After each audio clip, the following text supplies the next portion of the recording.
بسم اللہ الرحمن الرحیم ایاک نعبد و ایاک نستعین۔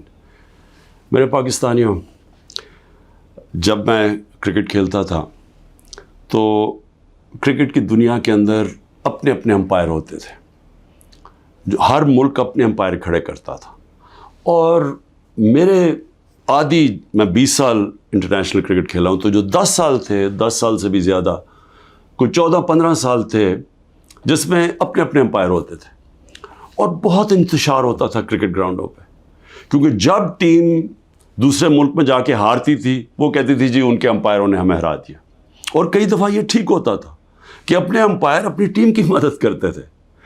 تو مجھے فخر ہے کہ میں وہ کپتان تھا جس نے کرکٹ کی دنیا میں نیوٹرل امپائر لے کے آیا، کہ امپائر ایک تیسرے ملک کے ہونے چاہیے جو نیوٹرل ہوں، تاکہ جو جیتے اور ہارے وہ ہار مان جائے، یہ نہ کہے کہ جی دوسروں کے امپائروں نے مجھے ہرا دیا۔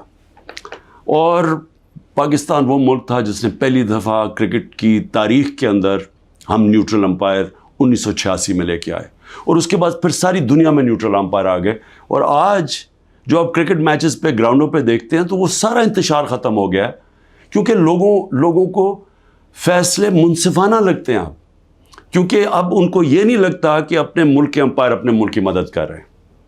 اب میں آتا ہوں پاکستان پہ۔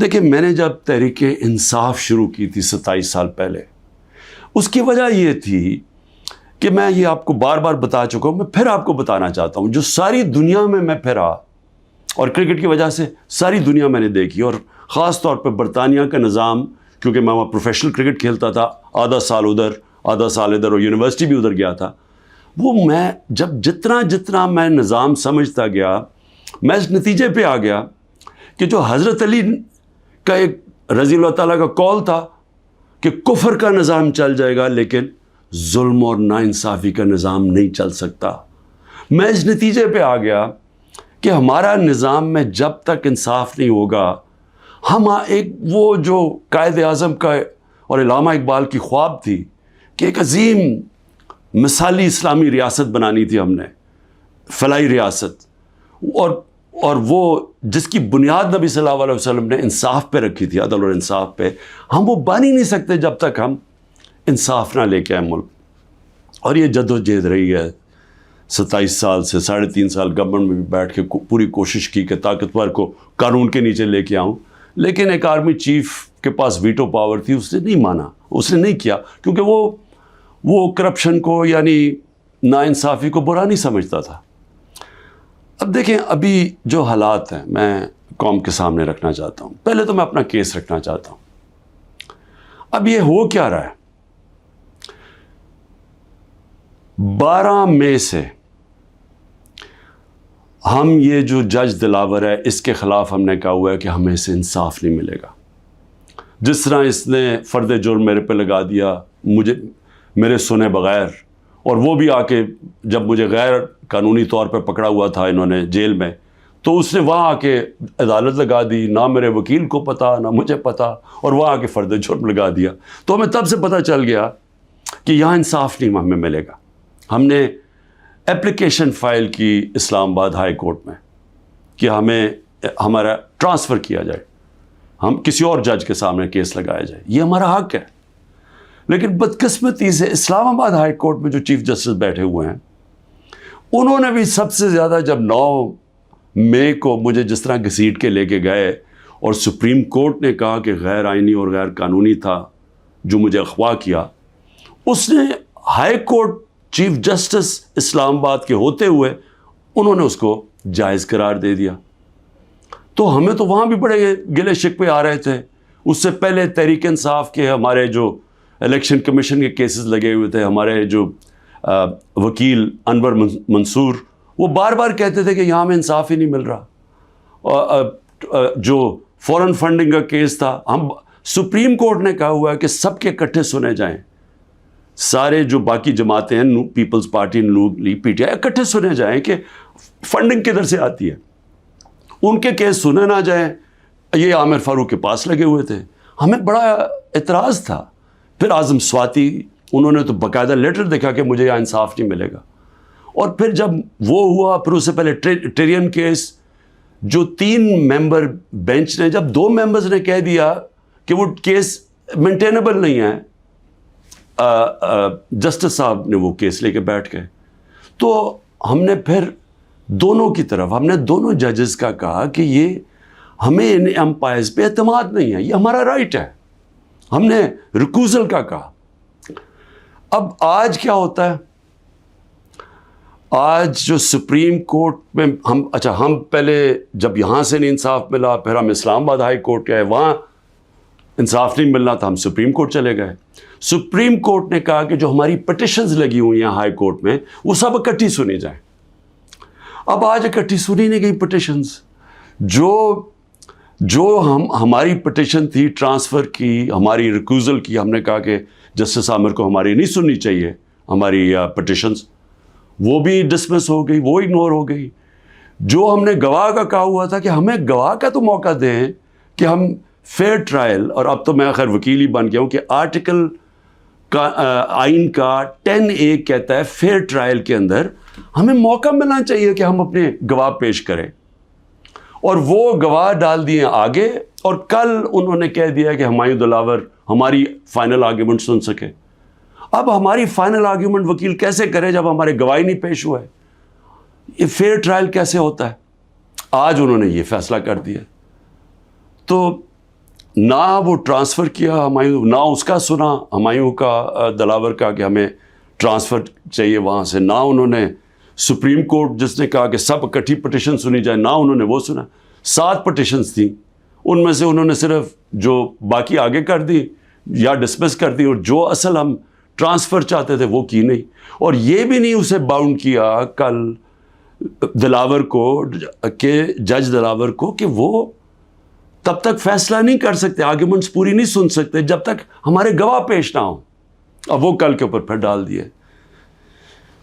اب میں صرف یہ کہنا چاہتا ہوں کہ دیکھیں، فیصلہ جو بھی آ جائے گا ڈسکوالیفائی کر دیں گے. کیا میں مطمئن ہوں گا؟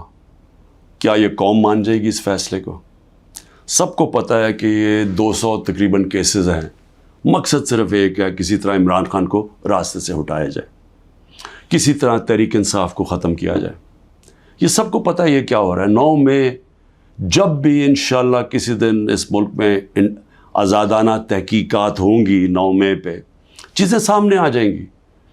اور یہ کبھی بھی نہیں ہوا کہ ایک سائڈ فیصلہ کر لیتی ہے، گورنمنٹ کا فیصلہ کہ جی تحریک انصاف اس کے اندر گلٹی ہے، ہم قصوروار ہیں، اور ہمارا موقف ہی نہیں سامنے رکھا جا رہا. ہمیشہ جج دونوں سائڈ سن کے فیصلہ کرتا ہے. تو وہ اب نظر آ رہا ہے کہ جس طرف جا رہا ہے، وہ جو انہوں نے 9 مئی کے بعد جو کیا، سارے ملک کے اندر تحریک انصاف کے اوپر کریک ڈاؤن ہو گیا. وہ چلتا آ رہا ہے، ابھی بھی کریک ڈاؤن آ رہا ہے. اور نظر آ رہا ہے کہ کسی نہ کسی طرح پارٹی کو ختم کیا جائے. اب جو بھی یہ کر رہے ہیں کریک ڈاؤن، سارے جو بھی لوگ اس کے پیچھے ہیں، کیا ان کو یہ پتہ نہیں ہے کہ پارٹی تب ختم ہوتی ہے جب اس کا ووٹ بینک ختم ہوتا ہے؟ ذرا بازاروں میں نکل کے دیکھیں، دیہاتوں میں چلے جائیں، پوچھیں تو صحیح لوگوں سے کہ وہ ووٹ کس کے لیے ڈالیں گے. جتنا ظلم ہمارے اوپر بڑھتا جا رہا ہے، اتنا ہی ہمارا ووٹ بینک بڑھتا جا رہا ہے. پارٹی تو ایسے نہیں ختم ہونے لگی. تو اب پارٹی کی اس وقت 70 سے 80% اس وقت پاکستان میں اس کی ایکسیپٹیبلٹی ہے، یعنی لوگ اس کے ساتھ ہیں. تو جو ایک وہ نظام آ رہا ہے جو کہ 70 سے 80% لوگوں کی رائے کو ختم کرنا چاہتے ہیں، اور ایک اور کوئی نظام لینا چاہتے ہیں. کیا ہمیں اندازہ ہو رہا ہے کہ ہم ملک کو کس طرف لے کے جا رہے ہیں؟ اور میں ایک وہ پاکستانی ہوتے ہوئے جس کا جینا مرنا یہاں ہے، جو باہر نہیں جانے لگا، جس کے پاس کوئی پیسے بینکوں میں باہر نہیں پڑے ہوئے، کوئی پراپرٹی باہر نہیں ہے، جو تھی بیچ کے پاکستان آ گیا ہے، وہ پاکستانی آج کہہ رہا ہے کہ اس وقت ضرورت ہے کہ سوچیں کہ ہم یہ ملک سے کیا کر رہے ہیں. ایک جماعت اور ایک لیڈر کو باہر کرتے کتنا نقصان کر رہے ہیں اپنے ملک کو. اور جو بھی یہ پلان بن رہے ہیں کہ اس کے کوئی ملک چل جائے گا ڈنڈے کے زور سے، لوگوں کو جیلوں میں ڈال کے، ایک پولیس اسٹیٹ بنا کے، ان کو دنیا کی تاریخ کا کوئی تاریخ کا آئیڈیا ہی نہیں ہے. آپ یہ دیکھیں، میں یہ اپنی قوم کو صرف آپ کو ایک قسم کا تاریخ کا لیسن بھی دینا چاہتا ہوں، ہر اپنے نوجوانوں کو خاص طور پہ. میں یہ پہلے بھی کہہ چکا ہوں، 1945 میں دوسری جنگ عظیم کے بعد یورپ آدھا ہو گیا، آدھا چلا گیا جمہوریت کی طرف، آدھا چلا گیا یہ پولیس اسٹیٹ بن گیا ڈکٹیٹرشپ کی طرف. آدھے میں انہوں نے ان کو بند کر کے کنٹرول کیا لوگوں کو، ان کی آزادی رائے ختم کی، حقیقی جمہوریت ختم کر دی، حقیقی آزادی ختم کر دی. آدھی آزاد ہو گیا. ساری دنیا کے سامنے 50 سال کے بعد نتیجہ آ گیا. جو آزاد تھے وہ خوشحال ہو گئے. وہ آج بھی وہ جو جن ملکوں کے اندر جو وہی یورپین تھے جدھر آزادی نہیں تھی، آج بھی وہ پیچھے ہیں ابھی تک. حالانکہ وہ وہاں جمہوریت بھی آ گئی کئی ملکوں میں، لیکن ابھی بھی وہ پیچھے ہیں. ایسٹ جرمنی، ویسٹ جرمنی ایک وہی جرمن لوگ تھے. جدھر ڈکٹیٹرشپ آ گئی، یعنی ان کو اسی طرح کی جو ہمیں جس طرف لے کے جا رہے ہیں، وہاں غربت آ گئی. مقابلہ اس کا ویسٹ جرمنی میں جو خوشحال ترین دنیا کی طاقتور ملک بن گیا معاشی طور پہ.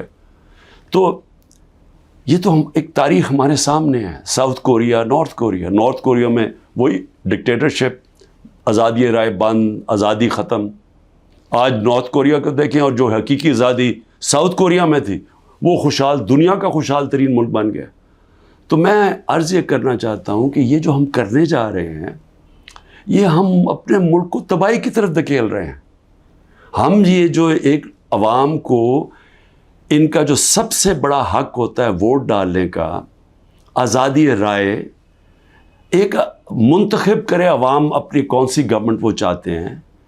وہ جو آزاد ملک ہوتے ہیں وہی ترقی کرتے ہیں. ہم دوسری طرف جا رہے ہیں، اور ہم ایک خوف کی فضا ایسی بنائی ہوئی ہے. یہاں جو طاقت میں ہیں وہ لوگ یہ سمجھتے ہیں کہ جتنا ظلم کریں گے لوگ ڈر جائیں گے. تو ڈر کیا جائیں گے؟ غلام بن جائیں گے، یعنی خوف کے غلام بن جائیں گے، ظلم کے سامنے جھک جائیں گے. جو میں بار بار مثال دیتا ہوں، جو یزید نے کیا کوفہ کے لوگوں سے، اپنا گورنر بٹھایا، اس نے ان کو ظلم کر کے ان کو سیم کے وہ لوگ بنا دیے جو جانوروں کے اوپر یعنی جانوروں کے لیول پہ پہنچ گئے. تو آج ہم وہی کر رہے ہیں پاکستان سے.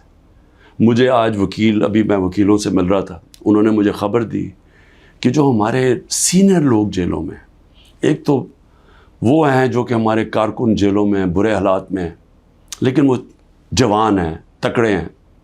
لیکن جو سینئر لوگ ہیں، انہوں نے مجھے رپورٹ دی، ڈاکٹر یاسمین کتنی دفعہ بیمار ہوئی ہیں، تقریباً 75 سال کی ہیں. محمود رشید، وہ 70 سال سے اوپر ہے، ان کو ہارٹ پرابلم ہے، وہ کس مشکل سے گزر رہے ہیں، بیمار ہوئے کتنی دفعہ.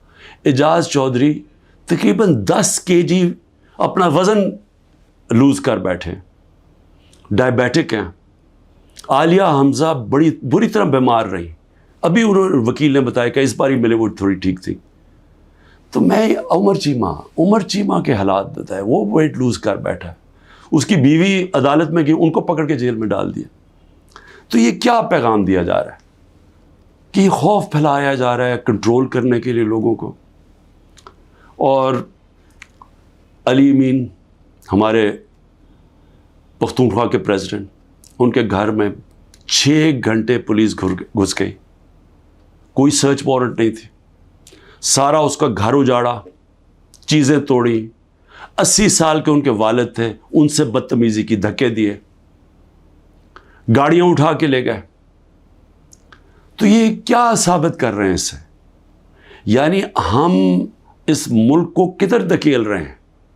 یہ خوف پھیلانے کے لیے اور لوگوں کو کنٹرول کرنے کے لیے ہم آج وہ چیز کر رہے ہیں کہ اپنی پولیس کو تباہ کر رہے ہیں. جب پولیس سے اس طرح کی غیر قانونی کام کرواتے ہیں ہم، تو یاد رکھیں پولیس خود بھی یہ کاموں پہ لگ جاتی ہے. آپ جب پولیس کو آرڈر دیتے ہیں کہ یہ جا کے کسی کو گھروں میں گھسو، گھر برباد کرو، خوف پھیلانے کے لیے، تو ہم پولیس فورس کو تباہ کر رہے ہیں. آگے ہماری پولیس کے حالات اچھے نہیں ہیں. آگے ہمیں پتہ ہے کہ ہماری پولیس، لوگ اون نہیں کرتے اپنی پولیس کو. لوگ سمجھتے ہیں پختونخوا میں ہم نے بڑی محنت کی تھی جب آئی جی درانی کو ہم لے کے گئے وہاں، اور انہوں نے پولیس کو ایک ایسی پولیس فورس بنایا کہ عوام اور پولیس ایک ہو گئی۔ آج پختونخوا کے اندر وہ نہیں ہو رہا، آج پولیس کے خلاف نفرت ہو رہی ہے کیونکہ اس سے غلط کام کروائے جا رہے ہیں، اس سے قانون توڑا جا رہا ہے۔ جن کا کام قانون کو اپ ہولڈ کرنا ہے وہ قانون توڑ رہے ہیں، اور یہ ہر جگہ ہو رہا ہے، یہ ہر جگہ جدھر تحریک انصاف ہے۔ اس کا 9 میں سے اب کوئی تعلق نہیں ہے۔ افتخار درانی کو اٹھا لیا، وہ تو میڈیا کا آدمی ہے، اس کا 9 میں سے کیا تعلق ہے؟ عمران ریاض ابھی تک غائب ہیں، 3 مہینے ہونے لگے ہیں، بچے ہیں ان کے، اس کا 9 میں سے کیا تعلق تھا؟ 9 میں ایک بہانہ تھا، ایک پہلے سے پلان بنا ہوا تھا پارٹی کو کرش کرنا، لیکن پارٹی کرش کیسے ہوگی جبکہ اس کا ووٹ بینک بڑھتا جا رہا ہے، لوگوں پہ ظلم کرتے جا رہے ہیں، لیکن پارٹی تو بڑھتی جا رہی ہے۔ تو کیا یا تو الیکشن کبھی نہیں کروانا، لیکن جب بھی الیکشن ہوگا، یہ میری آج آپ پیشن گوئی سن لیں، جیسا جو جتنی مرضی آپ کوشش کر لیں، جب الیکشن ہوگا اور جو پبلک اس ملک کی نکلے گی، آپ جو مرضی کر لیں، تحریک انصاف کو جیتنے سے نہیں روک سکتے انشاءاللہ۔ اس لیے میں آج بھی اپنے ان لوگوں کو جو اقتدار میں بیٹھے ہوئے ہیں، میں تو پی ڈی ایم کے لوگوں کو، سب کو، جو ہماری اسٹیبلشمنٹ ہے، سب کو کہنا چاہتا ہوں کہ دیکھیں ٹائم آ گیا ملک کا سوچنے کا، اپنی سوچ ذات بیچ میں سے نکال دیں۔ جب بھی ملک کا سوچیں گے اپنی ذات سے ہٹ کے، ہم سب بیٹھ کے وہی فیصلہ کریں گے جو پاکستان کے لیے بہتر ہے، اور وہ ہے صاف اور شفاف الیکشن۔ پاکستان زندہ باد۔